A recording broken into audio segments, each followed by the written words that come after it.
หอดอีสานบ่ลาจากบ้านนาไปตั้งนานหลายปี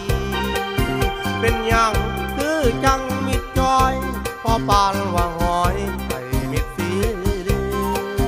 เจ้าจากบ้านนาหลายปี